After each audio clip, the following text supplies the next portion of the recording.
in today's video, I want to give you guys some tips on reading for busy people. People that, are working a full-time job, stay-at-home moms or dads, or just, people in general that has a really hectic life. Trying to balance your personal life, professional life, just everything in one. I remember before I got into reading, one of my little kind of hesitations was, well, am I going to have time to read? I have a full-time job. I want to have a personal life, all of that. Just, I want to, live my life basically. Now that I enjoy reading, I'm an avid reader, I do follow these tips in order for me to my reading. I'm still able to balance, which is key. So yeah, and before we get started, I want to thank you guys so much. I reached 3,000 subscribers, all thanks to you. Again, thank you guys so much for subscribing and commenting on my videos. It really does mean a lot to me. I am going to do a giveaway because I just want to thank you guys so much and give a little token of my appreciation, because again, I really do appreciate you guys. So thanks again. Okay, so now let's get into the tips.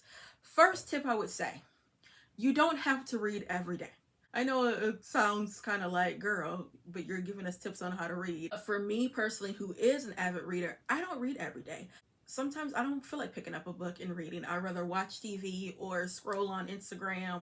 I notice sometimes, like this last, month, I was reading so much in the month of July. I got on like a book hangover where I just didn't want to read anything, and I didn't read anything. But now I'm back to, okay, I want to read a book. I want to sit down. I want to get, my head into a great story. I would say, number one, don't read every day.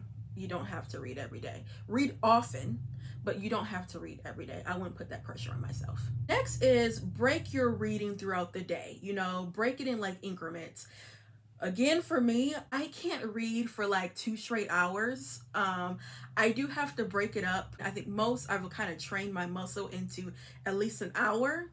I can do it, but a lot of times I kind of like to break it up in like 30 minutes, maybe 30 minutes to an hour, where I can, stand up, stretch, or, get something to eat, or, just kind of give my eyes a rest. I would say take breaks as often as you can. Even if you do like 15-minute breaks or something like that, you don't have to read for a full 30 minutes or an hour. Breaks are crucial. Next is discover what time is best for you when it comes to reading. I know for me, nighttime is best for me. After I have, gotten off of work, I've kind of, gotten my bearings together, kind of rested, have eaten, maybe watch a little bit of TV. I've taken my bath or my shower, and I'm like, okay, I want to sit and read. I'm a night owl, so that works well for me. I notice I try to read in the morning before work. It actually makes me sleep. It actually makes me sleepy. I just notice I don't like to read in the morning. Sometimes I will read during my lunch break at work, but that's very rare. Like I have to just be like head over heels to read the book, because I want to be able to fully enjoy, my lunch, be able to digest my food. And I have a hard time. Tell me if this is you guys too. I can't eat and read at the same time. I just can't concentrate. The most I can do is chew gum or like a hard candy or something like that. Some of you guys might be a morning, reader, or, reading during your lunch break, or like me, reading at night. As long as you kind of designate a time to sit down and read. Next is reading sprints. This has worked tremendously for me, you guys. Now, on YouTube, they have so many, read with me and reading sprints. I tend to always go and do, is it Mel Reads? I love her reading sprints, and she saves them too. Sometimes I catch them live, and I'll just, click on one that's like 3 hours. And with her, she breaks every hour, and then I get right back in the reading, and then I do love her commentary. But yeah, reading sprints. Also study with me. I remember at one point I was really into study with me, because I noticed for me, when I see people like either in public places or like on a screen, if I see people working, it motivates me to do something. It's one reason why I like to go to like Starbucks or something, or a library. It just motivates me even more, because I see that person working. I'm like, oh, I want to do the same thing too. So yeah. Next is don't set a time limit on, when to finish the book. That just does not work. I know personally for me, it does not work, because I kind of get easily defeated. And when I, set like, I'm going to finish this book on, Wednesday, like that, just when I don't finish it, I get again defeated and I'm like, seriously, I could have done it. I could have read that book. I could have, you know what I mean? Goal is to finish the book. Who cares about the length of time that you finish it? If you finish it in a day, hoorah. If you finish it in a month, hoorah. As long as you finish the book. Now, I do notice for me what also works, which again, I feel like I'm kind of contradicting myself, but hear me out. If I do want to set a little goal like that of, finishing the book, I will do it like over a weekend. Since I have flexed my muscle, I can read, you guys know I can read a book in one day, certain pages now, only a certain amount. I can do a 250, 275, maybe 300.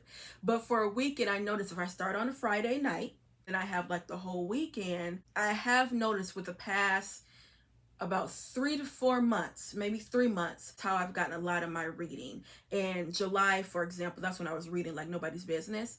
A lot of those books, I finished them on the weekend. I still had time to do everything I wanted to do, outside of reading. So again, don't just like put a time limit on the book. Again, you want to finish it, but if you are, I would maybe do it on a weekend. And then lastly, I would say audiobooks. Audiobooks.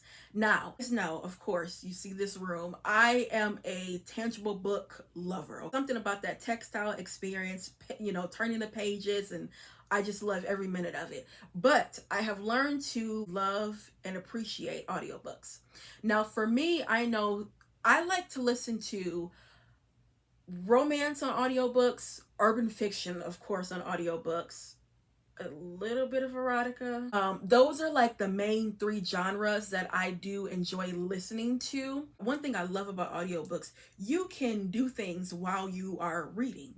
I have cleaned a whole house before, also worked while reading an audiobook. But if I am going to read at work, I will pop something in, my ear. But audiobooks are a wonderful way of reading, especially when you are a busy person and you really do want to get your reading in. And then you have some people where they just prefer audiobooks, towards a tangible book. So yeah, guys, that is it when it comes to my reading tips for busy people. Again, I cannot stress enough, you don't have to read every single day.